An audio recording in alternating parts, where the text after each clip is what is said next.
wabarakatuh. Selamat sore dan salam sejahtera untuk kita semua. Alhamdulillah pada kesempatan ini kita bisa berkumpul dalam acara PCP Jabar Batch 6 ini.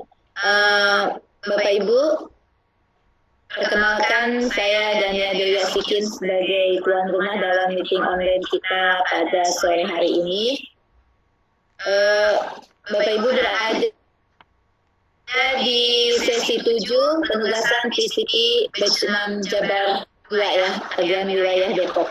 Dalam pertemuan ini kita akan dipandu oleh Bapak Muhammad Lukman sebagai moderator yang akan memberikan materi yang tentunya sangat menarik, yaitu Ibu Sri Rezeki Pladesawati. Sedikit saya ulas mengenai Ibu Sri ini. Beliau sebagai pegiat bisnis online. Bagaimana dan seperti apa bisnis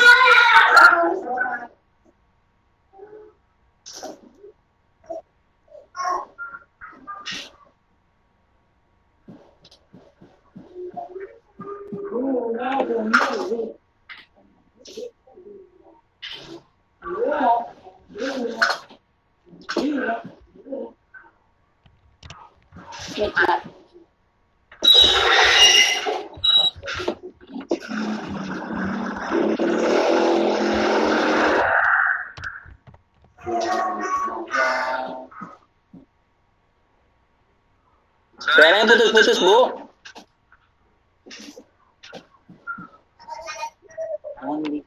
ya, halo, ada tidak suaranya? Sudah, Bu. Oh ya, sudah jelas. Oke. Kita mulai dari pukul 16.15 sampai dengan 17.15 waktu Indonesia Barat ya.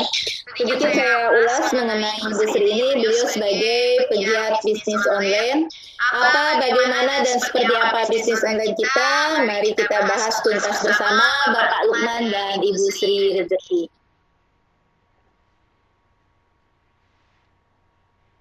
Bukan acara kita pada sore hari ini.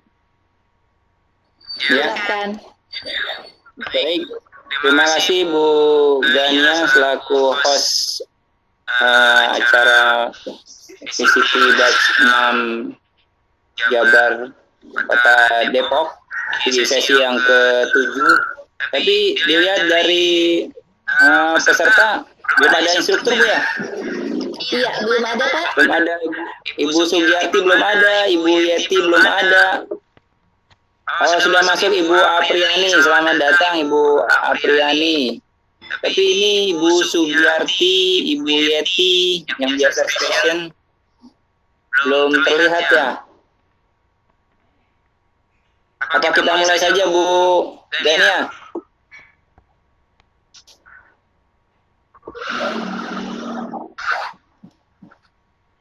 Bentar ya, saya coba ke grup WhatsApp.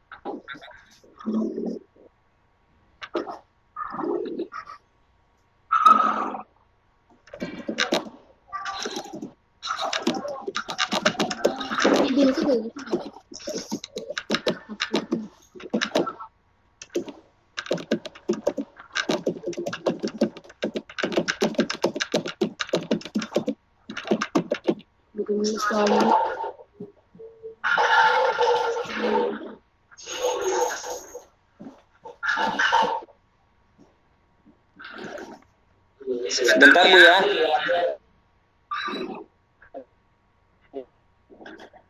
Ini coba sudah ada Ibu Eti, saya ada instruktur. Ibu Eti, Ibu Yeti, Ibu masuk, Ibu Sugiarti yang biasa rajin selalu memantau meeting room ini. saya hadir. Baru ada Ibu Apriani, Ibu Eti Kuswandari, selamat datang Ibu Eti. Ya, Selalu ya terima kasih. di meeting room. Iya, pengen tahu Iya, semoga sehat walafiat Bu Yeti ya. Sehat selalu ya Pak. Iya, belajar bisnis dengan Ibu Sri Rezeki. Iya, nanti siapa tahu. Ya, ini amin, robbal alamin. Nanti kita coba mendengarkan. Iya, banyak rezekinya Bu yang sesuai dengan ini sama Ibu Sri Rezeki.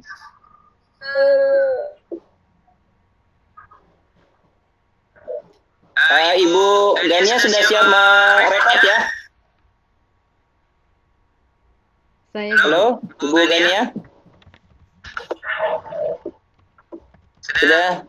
Ibu Gania? Sudah siap rekod ya? Atau Ibu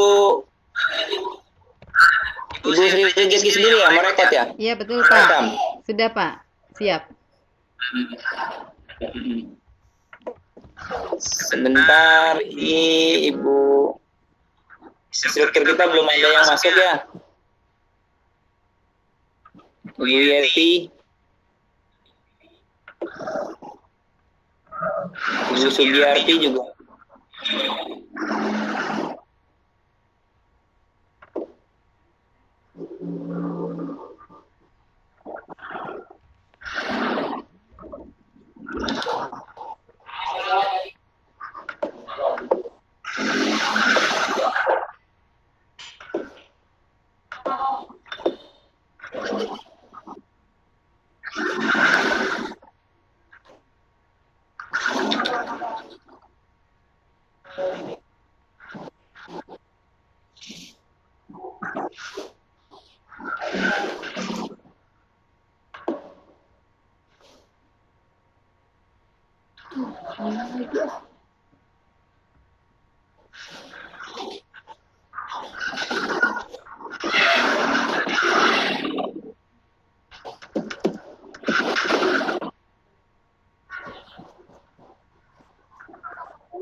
Oke.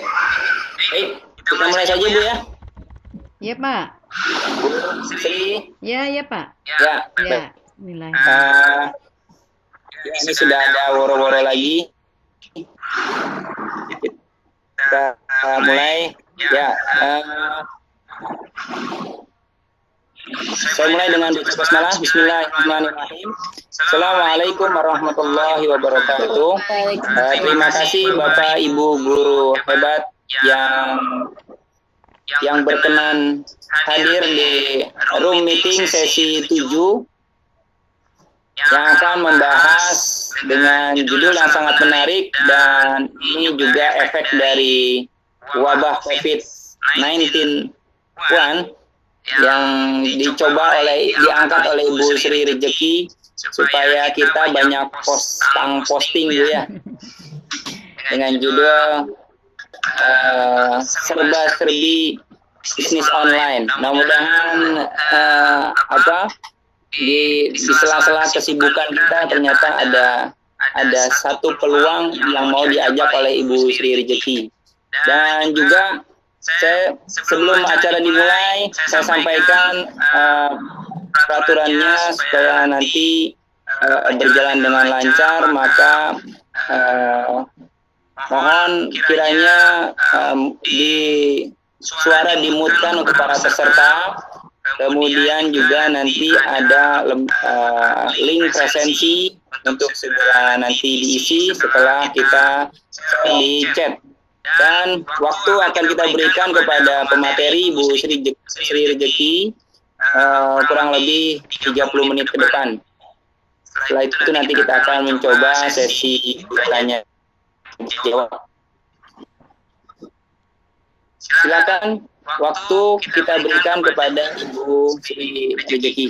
Ya, terima kasih kepada Bapak Lukman atas kesempatannya, dan juga kepada Ibu Gania yang telah bersedia menemani saya untuk bersama-sama menyukseskan program VCT Batch 6. Bismillahirrahmanirrahim. Assalamualaikum warahmatullahi wabarakatuh. Waalaikumsalam. Ya, saya ucapkan terima kasih kembali kepada rekan-rekan saya yang telah bersedia menjadi host maupun moderator. Kemudian terima kasih kepada para partisipan yang bersedia meluangkan waktu untuk bersama-sama kita berdiskusi tentang serba-serbi usaha online. Alhamdulillah kita ucapkan kita telah diberi kesehatan untuk bertemu dalam dunia maya.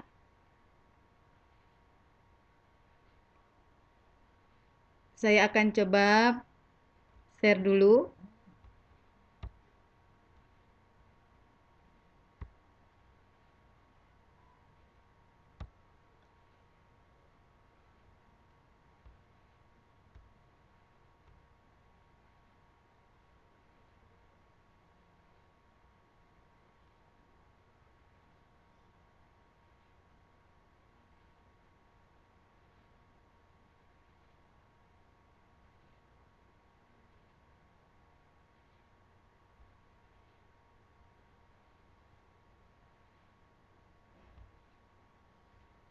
Oke.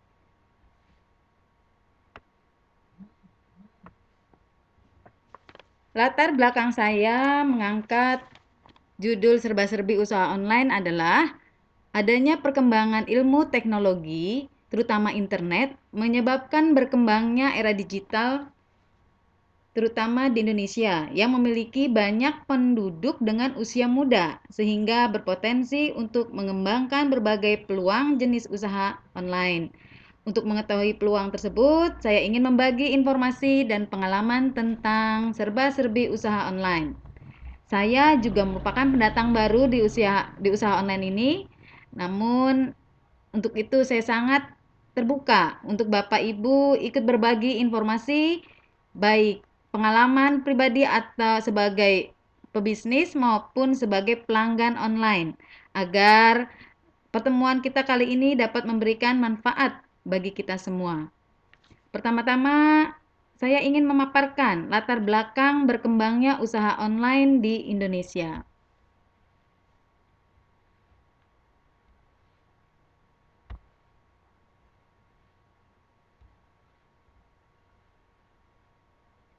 Usaha online adalah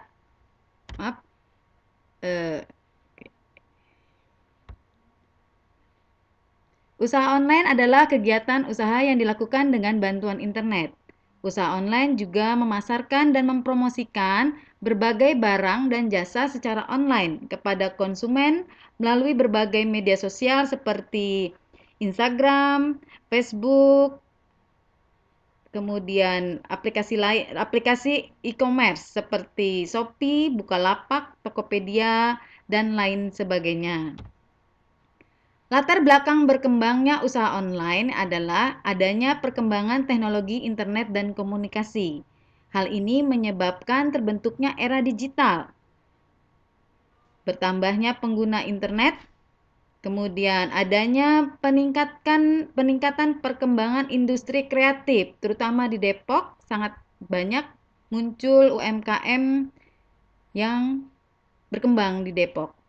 Kemudian dengan berkembangnya era digital, terjadi perubahan gaya hidup masyarakat dan perubahan tren pemasaran dari offline menjadi online.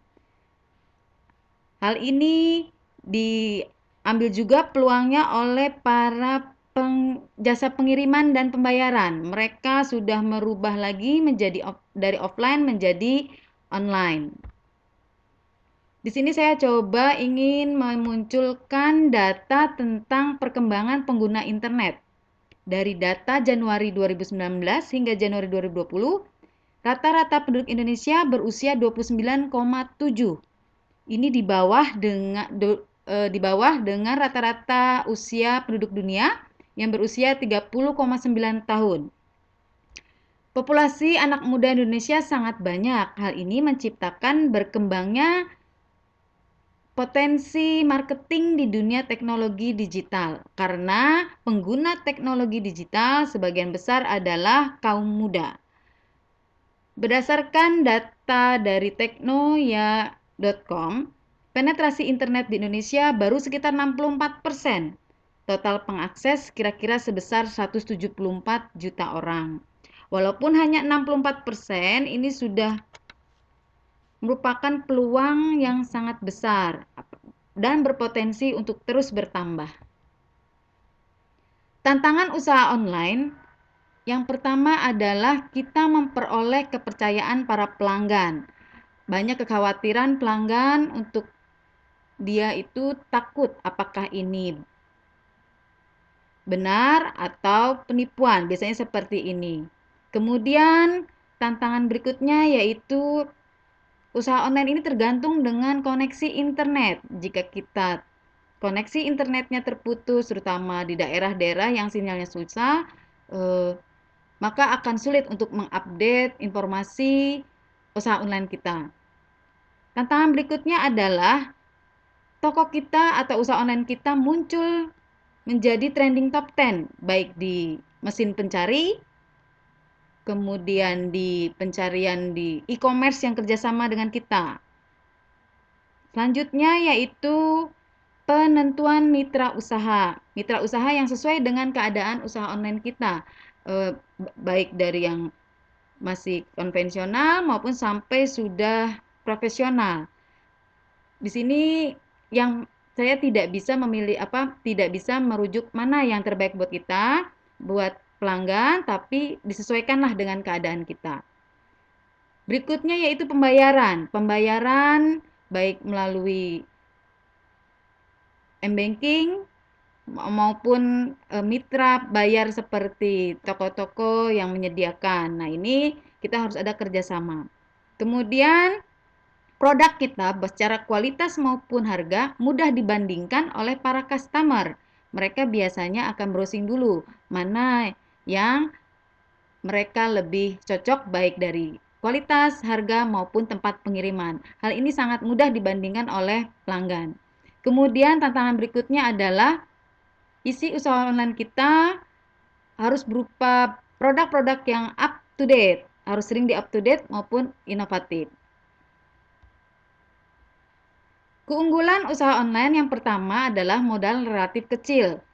Hal ini bisa contohnya misalnya kita menjadi reseller atau dropshipper. Biasanya hanya mempunyai syarat tertentu, tiap produk berbeda-beda. Mulai dari hanya membeli 3, lalu tiap bulan ada sebulan sekali, sampai bisa menjadi agent. Ini jumlahnya lebih besar. Jika mempunyai uang yang besar dan mampu memproduksi sendiri, tentu memerlukan modal yang besar, tapi insya Allah untungnya juga lebih besar. Kemudian keunggulan usaha online adalah jangkauan yang luas. Tidak hanya di daerah tersebut, tetapi bisa di seluruh dunia. Pelanggan banyak sekali dari luar negeri. Mereka bisa mengakses toko online di sosmed kita. Ini dijangkau dengan dibantu dengan pengiriman yang sangat berkembang. Kemudian fleksibel antara waktu dan tempat. Kita bisa mengaturnya setelah pulang kerja. Kemudian tempatnya juga saat kita ada di mana, ini kita bisa masih tetap melakukan usaha online kita. Selanjutnya, keunggulan usaha online adalah pemasaran yang praktis dan ekonomis. Pemasaran praktis ini contohnya misalnya jika kita punya pelanggan tetap, cukup kita save di WhatsApp kita, WhatsApp bisnis kalau saya sarankan, karena di situ ada fitur-fitur yang lebih menguntungkan bagi pebisnis online. Itu kita update di status kita, maka mereka akan melihat sendiri update status kita. Begitu juga di Instagram bisa kita taruh di Instastory, mereka akan melihat, dan jika ingin mencari informasi lebih lengkap, bisa melihat di produk kita. Kemudian katalog ekonomis dan menarik. Seperti di Instagram bisa kita berupa gambar, video, dan lain sebagainya.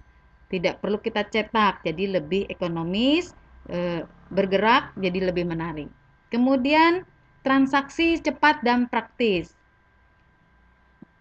pelanggan jika sudah berlangganan, biasanya mereka akan langsung pesan atau langsung proses di e-commerce toko kita. Jadi kita langsung tahu, oh sudah ada ini yang harus dikirim. Kemudian adanya interaksi pelanggan. Interaksi pelanggan sangat cepat, mereka mudah berkomunikasi dengan kita. Untuk di WhatsApp bisnis kita akan ada jawaban otomatis apabila keadaan toko di jadwal yang tutup. Tapi jika sudah jam buka toko, mereka akan bisa kita langsung jawab. Jadi pelanggan itu merasa tidak menunggu, tapi langsung dijawab berdasarkan feature yang ada di WhatsApp bisnis. Kemudian adanya kemudahan pembayaran. Pembayaran di sini tergantung dari mitra kita atau kesiapan rekening bank toko yang kita sediakan. Jika kita mempunyai rekan mitra e-commerce, itu yang menyiapkan sudah e-commerce-nya. Jadi nanti tinggal e-commerce-nya transfer ke rekening yang kita punya. Selanjutnya adanya kemudahan pengiriman. Di sini kita dengan mudah mengirimkan ke pelanggan dengan berbagai ekspedisi yang diinginkan oleh pelanggan. Jadinya pebisnis lebih mudah, customer juga lebih mudah. Selain keunggulan, usaha online memiliki kelemahan yang perlu kita cermati sehingga dapat kita minimalisir kerugian atau salah perhitungan mungkin ya. Seperti banyak pelanggan yang merasa barang datang itu tidak sesuai dengan gambar di sosial media kita, di toko kita. Kemudian rentan penipuan bagi customer, mungkin ada beberapa kasus mereka sudah mentransfer tapi barang tidak ada. Bagi kita pelaku bisnis juga biasanya mereka menggunakan trik-trik keuangan seolah-olah mereka transfer. Di sini kita perlu cermat untuk mensiasatinya. Kemudian bagi customer kadang terganjal dengan biaya pengiriman yang lebih mahal. Hal ini bisa karena berat produk yang mereka pesan sangat berat, jadi hitungannya kilo, atau jauhnya pengiriman dari tempat pengiriman toko kita maupun ke tempat customer. Selanjutnya yaitu ketergantungan koneksi internet. Apabila pelanggan tidak memiliki koneksi internet, mereka tidak dapat mengakses usaha online kita. Begitu juga kita tidak bisa, pelaku usaha online kita tidak bisa mendapatkan data yang segera untuk segera ditindaklanjuti atau dikirim pesanan para customer. Kemudian jika kita membuat website, butuh adanya pengelolaan website yang profesional agar terus up to date, jadi lebih inovatif. Ya? Apakah cukup jelas suara saya? Suara hilang timbul ya? Oh, mungkin sinyal ini. Sudah cukup jelas? Jelas Bu, jelas. Tadi ada mati-mati. Oh ya, terima kasih sudah diberitahu. Selanjutnya, kelemahan usaha online berikutnya yaitu ketergantungan software. Jika software kita tidak diupdate, maka tentu komunikasi akan terganggu. Sosmed juga beberapa harus otomatis kan, mereka mengupdate aplikasi yang sudah kita pakai. Kelemahan usaha online tadi ini sudah dimunculkan di tantangan, tapi juga termasuk kelemahan. Jadi harga, kualitas maupun tempat pengiriman akan mudah dibandingkan, mudah dilihat oleh para pelanggan. Sehingga mereka akan mencari yang lebih murah biasanya dengan merek produk yang sama. Kemudian mencari pengiriman yang lebih dekat. karena untuk menghemat biaya kirim. Jadi kita sebagai pelaku usaha online perlu cermat atau mempunyai koneksi biasanya nanti. Ini kita bisa buat kerjasama dengan sistem dropshipper. Jadi pelanggan dapat membayar ongkos kirim lebih murah. Kemudian keamanan dan keandalan. Ini keamanan bagi website dan keandalan bagi website maupun sistem pembayaran. Selanjutnya, penilaian konsumen tidak objektif. Nah, pada e-commerce itu biasanya setelah produk diterima oleh customer ini akan menilai berapa kualitas pelayanan kita, pelayanan barang. Di situ mereka akan memberi bintang sesuai dengan pelayanan maupun produknya. Tetapi bagi usaha online kadang ada keterlambatan yang bukan disebabkan oleh terlambatnya pelaku usaha online mengirimkan, tapi biasanya ada kendala di jasa ekspedisi atau lainnya. Nah, ini perlu disiasati dengan komunikasi yang lancar. Kita turut membantu atau mengetrack barang yang dikirim sudah sampai mana. Jika ada hambatan, kita juga bisa kontak ke jasa ekspedisi, itu bisa disiasati. Ya, selanjutnya jenis-jenis usaha online yang bisa kita kembangkan pada saat ini tuh apa? Nah, ini saya akan coba paparkan secara singkat saja. Yang pertama adalah reseller. Reseller adalah menjual kembali barang-barang dari produsen atau dari agent, sehingga di sini ada sistem bagi keuntungan. Kemudian ada agent. Agent adalah pedagang dengan jumlah yang lebih besar. Nah, ini kita bisa kerjasama dengan agent. Mereka mengambil jumlah yang lebih besar karena mereka mendapat keuntungan lebih besar. Mereka akan berbagi dengan kita. Seperti itu. Jadi, untuk yang modalnya mungkin agak kurang banyak, bisa kita mulai dengan sistem reseller. Di sini ada istilah dropshipper. Dropshipper ini dijelaskan bahwa pembeli akan melakukan order kepada penjual. Penjual ini adalah reseller. Reseller ini akan meneruskan ordernya kepada supplier atau agent. Nanti agent atau supplier ini yang mengirimkan ke pembeli atas nama reseller atau penjual. Sehingga kita semacam seperti broker saja ini. Jadi tidak ada modal dulu di sini, tapi syarat untuk supplier mengirim, pastikan bahwa pembeli sudah melakukan pembayaran. Setelah sudah melakukan pembayaran, baru kita hubungi supplier untuk mengirimkan barang atau barang tersebut kepada pembeli atas nama reseller atau nama penjualnya. Nah, ini bisa disiasati oleh pelaku usaha online yang modalnya terbatas. Kalau modalnya lebih besar, saya sarankan sih ambil yang agent, sehingga dia tidak hanya dapat menjual ke customer langsung, tapi juga bisa bekerjasama dengan reseller lainnya, tapi tentu dengan berbagi keuntungan. Apa saja sih yang disiapkan saat kita menjadi reseller atau agent? Pertama, temukan barang yang akan dijual. Kalau saya dari kebutuhan, pengalaman saya dari kebetulan keluarga saya banyak yang wanita, perlu adanya pakaian. Ternyata di situ di toko tersebut, di toko online tersebut sudah memenuhi syarat. Kalau membeli sekian banyak itu jadi reseller.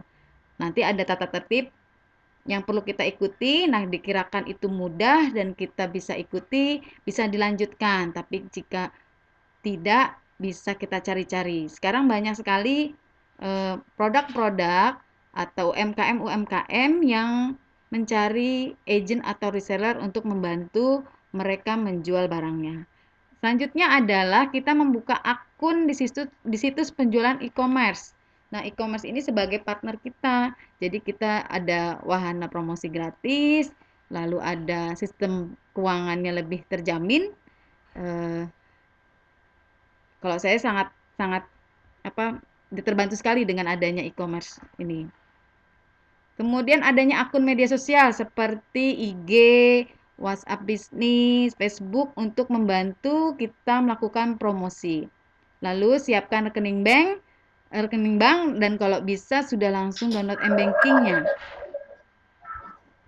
agar mudah men-track, melihat lalu lintas benar tidak pembeli ini sudah transfer. Ini karena pastikan kita hanya mengirim apabila pembeli sudah mentransfer jika itu pesanannya bukan melalui e-commerce, tapi kalau sudah melalui e-commerce dia sudah ada ketentuannya.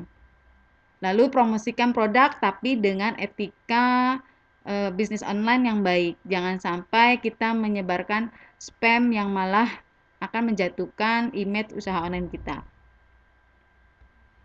Selanjutnya usaha online yang bisa Bapak Ibu ikuti adalah menjual barang dan jasa di website sendiri. Jadi Ibu memproduksi sendiri, kemudian bangun website, lalu melakukan promosi-promosi seperti itu. Selanjutnya ada blogger. Nah ini sudah banyak mereka mendapatkan keuangannya dari iklan dan jumlah pengunjung. Selanjutnya ada penulis lepas, ada penerjemah, jasa desain grafis, fotografi, admin media sosial. Nah, ini kalau udah followernya udah banyak, mereka banyak yang endorse, banyak yang titip-titip iklan, mereka mendapatkan. Lalu vlogger profesional seperti banyak artis kita yang sudah melakukan vlog, kemudian jasa pembuatan website, tutor online, agent properti, dan lain-lain. Bagaimana memulai usaha online bagi pemula? Nah, ini saya bagikan beberapa tips, tapi berdasarkan berbagai sumber, tidak hanya saya saja ini. Pertama, tentukan target market. Misalnya ibu atau bapak hobi memasak kue dan lain-lainnya, maka target masak ibu adalah biasanya ibu-ibu. Kemudian tentukan modal usaha online yang tepat. Jika modalnya terbatas, reseller, agent, dan sistem dropshipper sangat membantu karena tidak perlu modal yang besar. Kemudian jika modal cukup besar, bisa menjadi produsen sekaligus agent, bahkan punya website sendiri untuk menjual. Tapi jangan lupa optimalkan kerjasama dengan e-commerce. Selanjutnya menyiapkan produk atau jasanya. Kualitasnya harus dijaga sesuai dengan apa yang kita punya, promosikan sesuai dengan real barangnya agar pelanggan tidak merasa dibohongi. Selanjutnya buat akun media sosial. Banyak akun media sosial yang ada, masing-masing mempunyai keunggulan, perlu kita pelajari pelan-pelan. Saya juga sambil berjalan dipelajari sampai ketemu sendiri.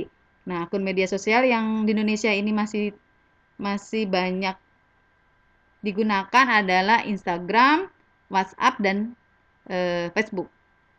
Selanjutnya adalah katalog. Bikin katalognya, nanti dibantu biasanya di beberapa media sosial sudah bisa disusun sehingga menampilkan yang enak dipandang, catching ya.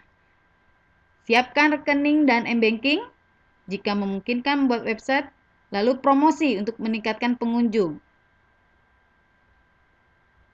Untuk promosi bisa untuk di WhatsApp bisa melalui status, di IG dengan sering dan teraturnya kita update, lalu manfaatkan Instastory.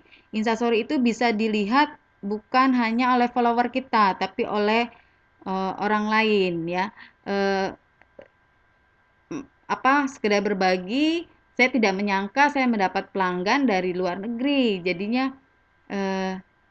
ternyata lumayan juga, tapi di situ ada banyak tips lagi untuk meningkatkan promosi, seperti kita rajin klik like atau sering kunjungi di beberapa Instagram yang memiliki banyak follower, kemudian memberikan komentar,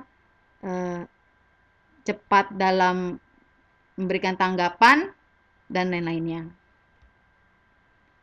Yang tak kalah penting adalah terapkan etika dalam berbisnis. Ini sepertinya dimanapun kita berada, jika kita menerapkan etika, akan menciptakan hubungan yang lebih lama, sehingga pelanggan akan sudah percaya dan pasti akan pesannya ke kita. Walaupun di tempat lain mungkin menawarkan barang yang sama. Setelah itu lakukan analisa penjualan, bisa secara periodik, bisa sebulan sekali, 3 bulan sekali, sesuai dengan waktu luang yang tersedia yang bisa kita lakukan. Misalnya gini, ternyata berdasarkan pengalaman, postingan gambar kita di Instagram itu banyak dilihat itu di jam-jam tertentu. Nah, ini nanti ada dibantu biasanya kalau kita punya grup sama reseller, mereka akan membagi informasi. Kemudian analisa jenis-jenis produknya. Oh, kalau model seperti ini anak muda lebih baik di mana? Itu akan ketemu sendiri biasanya kalau kita menyempatkan waktu untuk menganalisa penjualan.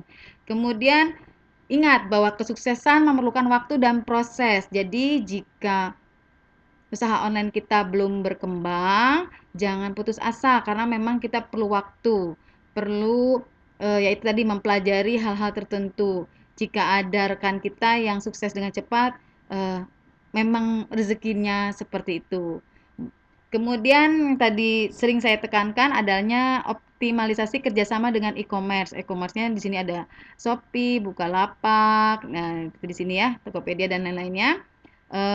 Nah kalau di Shopee itu dia juga ada kayak promosi baik yang berbayar maupun yang tidak, sehingga produk kita bisa tampil top 10 tadi itu. Kemudian buat jaringan, di sini jaringannya misalnya sesama reseller produk yang baru, kita harus saling komunikasi, saling membantu, sehingga jika kita bisa dropship atau reseller sudah enak. Mitra kerja juga baik dengan misalnya tadi ada makanan, karena harus cepat mitra kerjanya berarti dia sudah ada daftar bapak ojek online untuk mengantarkan produknya. Kalau untuk yang produk bukan makanan bisa melalui jasa ekspedisi terdekat yang bahkan kalau kita banyak mereka akan datang untuk pick up ya, untuk mengambil. Karena saya kebetulan kerjanya agak jauh dari rumah, saya lebih senang untuk mengantarkan sendiri karena waktunya sudah saya sesuaikan dengan keadaan saya. Pokoknya ini disesuaikan saja dengan keadaan kita. Kemudian bangun komunikasi ke siapa saja, ke semua, baik ke agent sama reseller. Kemudian Halo, Bu. Ya? Ya, suaranya ini aja timbul tenggelam. Oh, iya mungkin sinyal ini Pak muter-muter. Iya. Muter. Waktunya 5 menit lagi Bu Sri, silakan. Ya, ini manfaatkan dengan baik. Terima kasih Pak. Dan yang tak kalah penting adalah komunikasi dengan pelanggan. Semua dilihat, didengar, apa keluhannya, apa tanggapannya, kita tanggapi dengan baik. Nah, ini ada 5 top aplikasi e-commerce ya di Indonesia dan Asia Tenggara. Pengguna bulanan Asia Tenggara nomor 1 adalah Shopee, Lazada, Tokopedia, Bukalapak, dan AS Express. Kemudian ada pengguna aktif bulanan di Indonesia. Nah, ini bisa kita pelajari dan cermati untuk mengambil peluang usaha online yang kita pilih. Nah, saya akhiri sampai sini paparan dari saya. Waktu dan tempat saya kembalikan kepada Bapak Lukman sebagai moderator video conference kali ini. Terima kasih. Ya, terima kasih Ibu Sri Rezeki, pemaparan yang sangat rinci ya, dan ini membuka wawasan kita bahwa tidak di bidang pendidikan saja yang butuh membangun komunikasi dan jaringan, tapi dari pembelajaran kita yang selama ini maka perlu juga kita membangun komunikasi jaringan selama kita stay at home.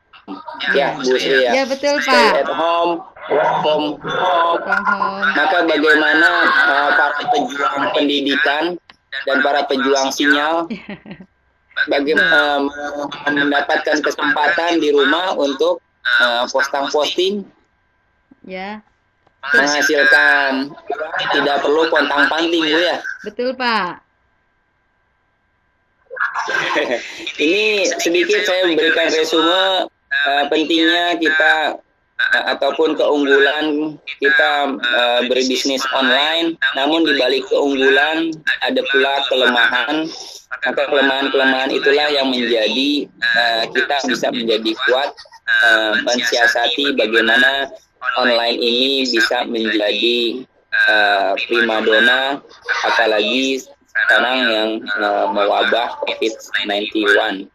Kemudian tadi Ibu Sri juga sudah menjelaskan posisi kita di online, apakah reseller atau agen, itu kita bisa memilih sesuai dengan produk yang mau kita ambil juga.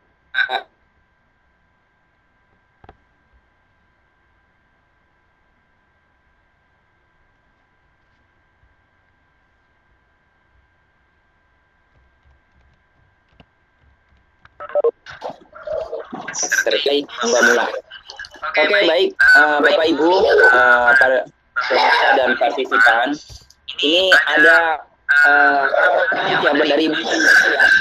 Mungkin kita buka sesi tanya jawab 15 menit, 15 menit ke depan ada sesi tanya jawab. Silakan Bapak Ibu, jika ada yang ingin ditanyakan atau yang mau dikomentarkan.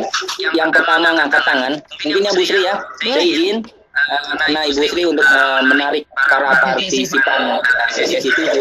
Ada satu merchandise apa Bu ya? Hijab instan Pak Lukman. Hijab instan. Oh ya, satu hijab instan. Ya, satu hijab instan bagi penanya pertama. Bukan dengan chat, tapi mungkin angkat tangan dengan suara langsung Bu ya. Ibu Flora itu Entah itu tanggapan ataupun pertanyaan, ataupun boleh menanyakan bisnis online Bu Sri apa gitu ya. Itu Kita buka sesi tanya jawab kepada para partisipan. Silakan jika ada yang mau ditanyakan kepada presenter.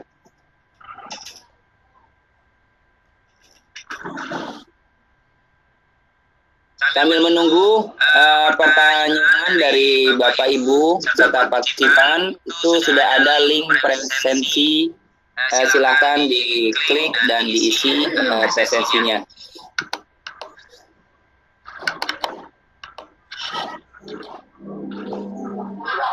Ya, Bapak Ibu yang mau melambaikan tangan, silakan. Sudah ada Pak, tuh Bu Flora, Bu Eri, Bu Juwarni. Sudah melandai itu Bu Flora Pak. Oh, belum Flora ya. Oh ya. Silakan Ibu Flora.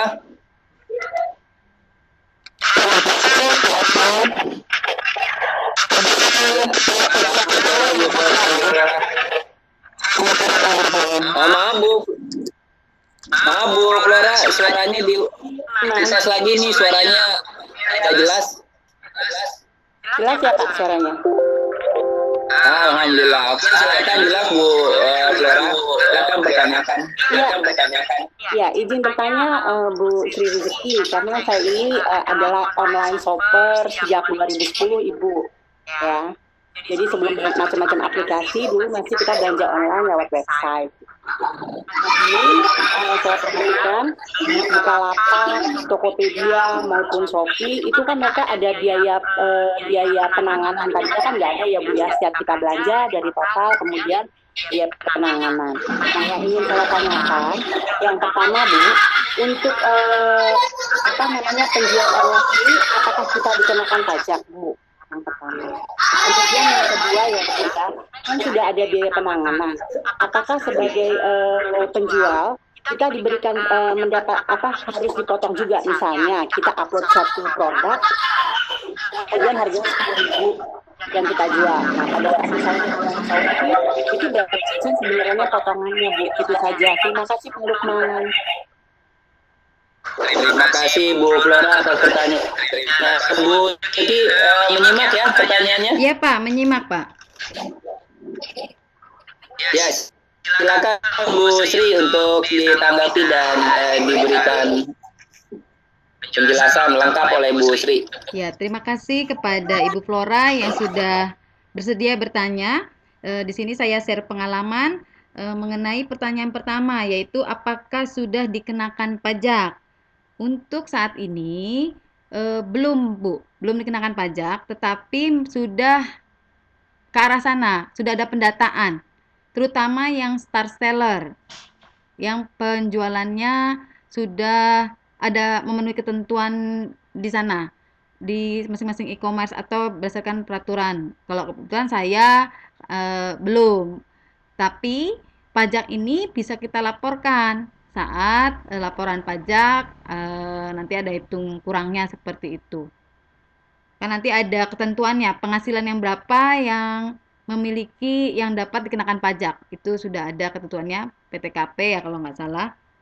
Kemudian pertanyaan, jadi untuk saat ini pengenaan pajak untuk yang di e-commerce bagi penjual online yang di bawah ketentuan itu belum. Tapi kalau sudah memenuhi dia seperti website resmi, official resminya misalnya toko elektronik atau brand-brand yang sudah memang di bawah naungan PT, itu juga banyak yang memanfaatkan e-commerce. Itu pasti sudah akan kena pajak, tapi di laporan penjualan masing-masing perusahaan, bukan dipotong pajak di saat PPN di toko tersebut.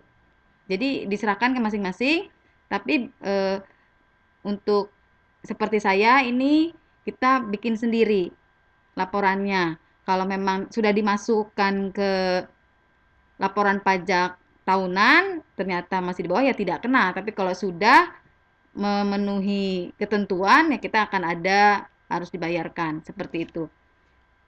Yang kedua, adakah biaya pemotongan bagi penjual? Untuk penjual yang tidak memasang promosi berbayar itu tidak dikenakan.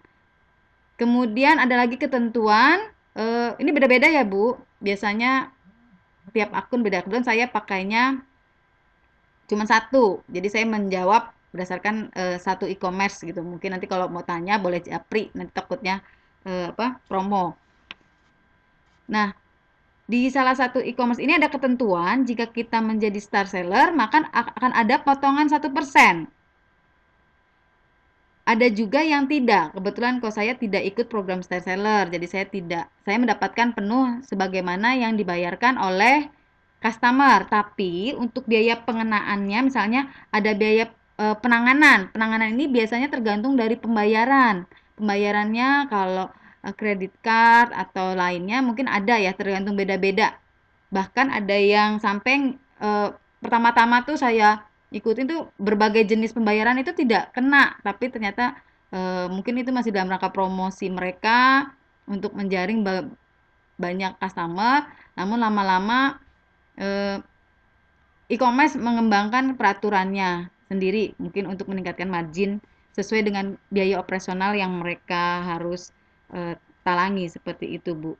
Jadi tergantung posisinya, apakah kita star seller maka akan dikenakan pemotongan untuk bagi hasil. Bila kita bukan star seller, maka tidak ada pemotongan. Mungkin itu yang bisa saya jawab Bu Flora. Bila kurang, silahkan bertanya lagi. Oh, alhamdulillah nih sudah cukup ya Bu Flora ya penjelasannya. Alhamdulillah. Mangga pertanyaan berikutnya, Pak. Oke, gimana Bu Flora? Ini gimana Bu? Sudah ada di chat. Sedikit karena Bu Flora penanya pertama. Oh, kita berikan satu merchandise-nya ke Bu Flora ya. Alhamdulillah. Ya Bu, selamat Bu Flora. Nanti kita chat ya di Wapri. Tapi jangan menyurutkan Pak. Selamat Bu Flora mendapatkan satu merchandise dari pemateri kita Ibu Sri Rezeki. Semoga bertambah rezekinya Bu ya. Amin. Semoga berkah. Amin. Dan nanti mungkin bisa cek Japri Bu ya. Ya. Pakai ongkir nggak nih Bu? Ya nanti kita di grup biasa. Mungkin enggak? Iya. Baik. Ya, silakan bagi partisipan berikutnya yang ingin ada pertanyaan ataupun melalui chat. Coba saya cek dulu apakah ada chat masuk tentang pertanyaan. Dan kami ingatkan, silakan kepada partisipan untuk mengisi presensinya. Ada Bu Eti, ini Pak Akan Lukman. diisi. Ada Bu Eti Terima melambaikan kasih, tangannya. Bu Flora.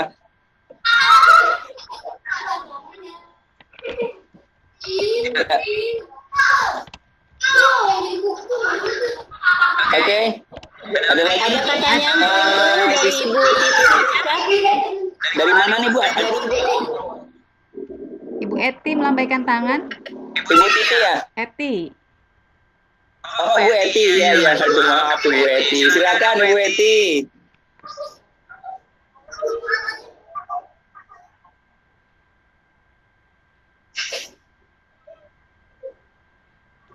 Halo Bu Eti.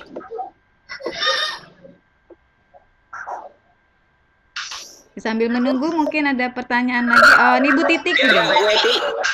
Silakan Bu Eti. Ya, silakan Bu Eti.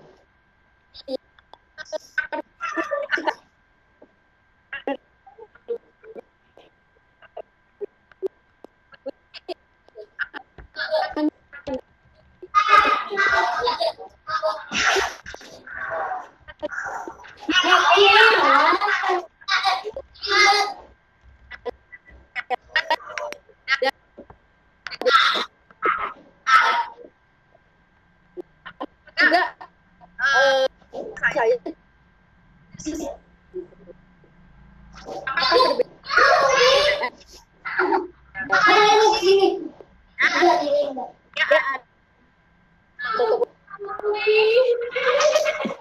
Suaranya putus-putus Bu Titik.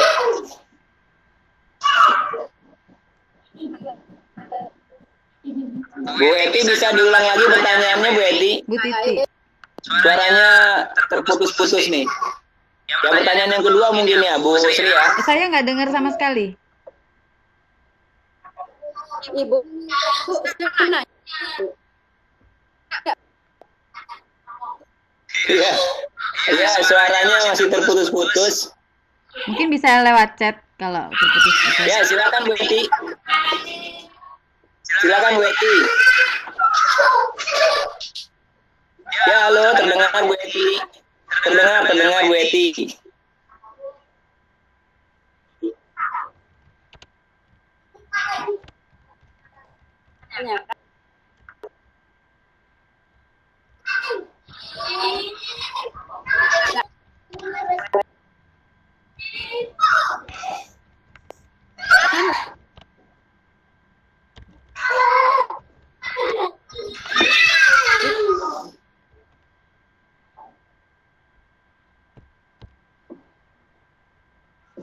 Ya, silakan jawab Bu Sri. Dua pertanyaan dari Bu Eti. Terima kasih Bu Eti atas pertanyaannya.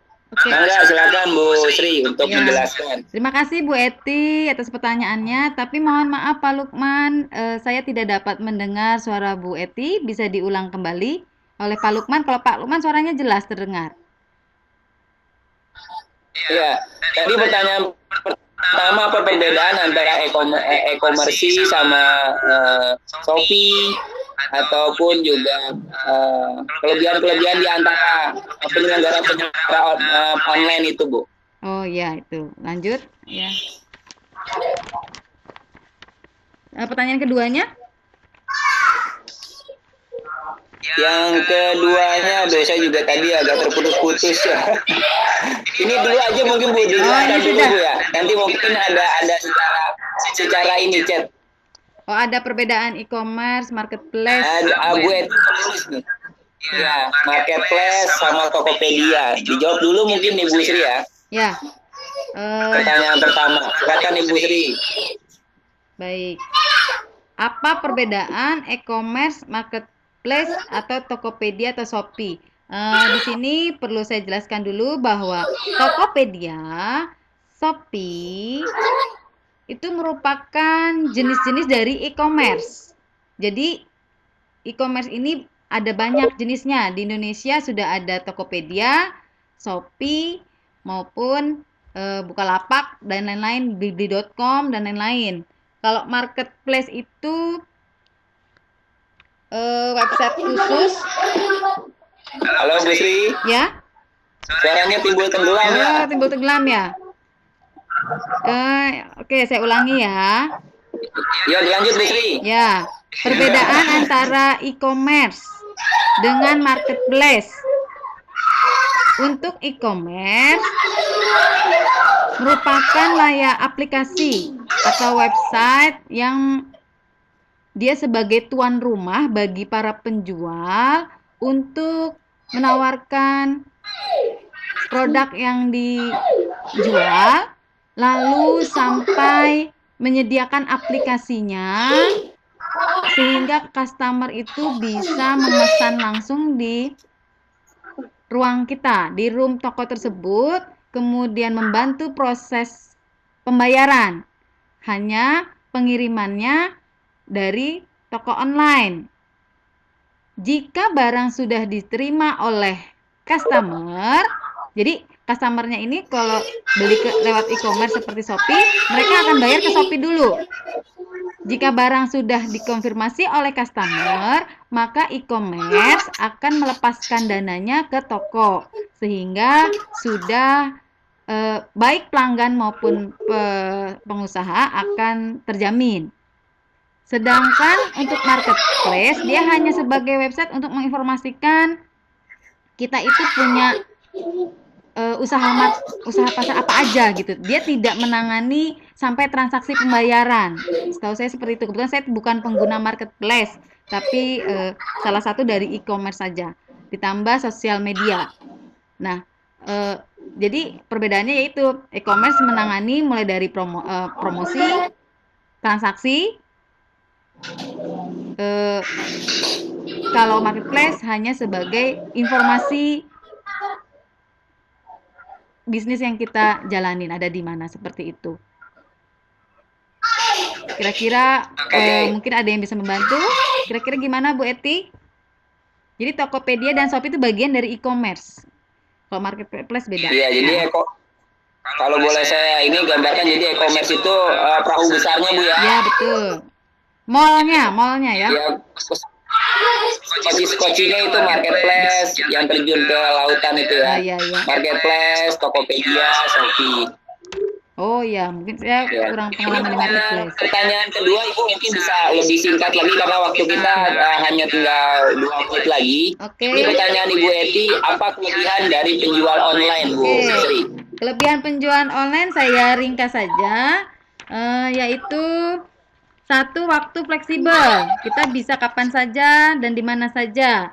Lanjut, di modal relatif lebih kecil. Bisa disesuaikan dengan keadaan. Tadi dengan sistem reseller saya hanya cukup beli 3 baju sudah bisa jadi reseller. Kemudian customer itu akan bayar ke kita dulu, baru kita pesankan dan bayar kepada penjual. Jadi dengan sistem dropshipper. Selanjutnya jangkauan lebih luas. Jadi kita tidak harus bisa ke seluruh dunia malah ya. Apabila kita bisa membuat tagline yang cerdas gitu. Mungkin diantaranya itu. Kemudian Oke. Ada lagi Bu yang mau sampaikan sebagai sekaligus kesimpulan akhir dari serba-serbi online ini? Silakan Ibu Sri. Oke, kesimpulannya atau penutup dari saya adalah bagi Bapak Ibu yang ingin memulai usaha online tidak perlu takut. Selama kita menjalankan etika berbisnis dengan baik, cermat dalam membaca pasar, mampu mengelola waktu, insya Allah akan terbuka jalan bagi usaha online yang kita lakukan. Demikian penutup dari saya. Selamat mencoba. Oke, baik. Terima kasih Ibu Sri Rejeki dan para partisipan yang telah setia mendengarkan, dan kita juga share dan juga diskusi. Semoga ini ilmu yang bermanfaat dan kita bisa terus bekerja dengan adanya kemauan keras ya Bu Sri ya. Betul, Pak. Dan karena waktu sudah jam 5:15, saya sebagai moderator mohon maaf jika ada kekurangan, dan mungkin juga betul kata Ibu Yeti tadi, karena kita pejuang sinyal, maka banyak-banyak bersabar. Semoga ini ilmu yang ada. Oh ya, juga untuk Ibu Flora ya, nanti juga bisa hubungi Japri ke Ibu Sri. Terima kasih Ibu Flora atas pertanyaannya, dan juga semua partisipan. Sekali lagi terima kasih dan mohon maaf atas kekurangannya. Saya tutup dengan baca hamdalah. Alhamdulillahirabbil alamin. Saya kembalikan kepada Ibu Gania sebagai host sesi 7. Silakan Ibu Gania. Terima kasih Bapak Soleh, terima kasih Pak Lukman, sama Bapak, sama Ibu Sri, juga para partisipan semua yang telah bergabung di sesi 7. Ini pembahasan yang menarik. Nanti Ibu Sri masih banyak pertanyaan-pertanyaan ya. Kalau Ibu Sri masih banyak pertanyaan-pertanyaan, nanti bisa dijawab di layar ya. Insya Allah demikian pertemuan kita pada sore hari ini, mudah-mudahan bermanfaat untuk kita semua. Kita akhiri sesi 7 CCT batch 6 Jabar 02 ini, mudah-mudahan bermanfaat. Wabillahi taufiq wal hidayah. Wassalamualaikum warahmatullahi wabarakatuh. Waalaikumsalam warahmatullahi wabarakatuh.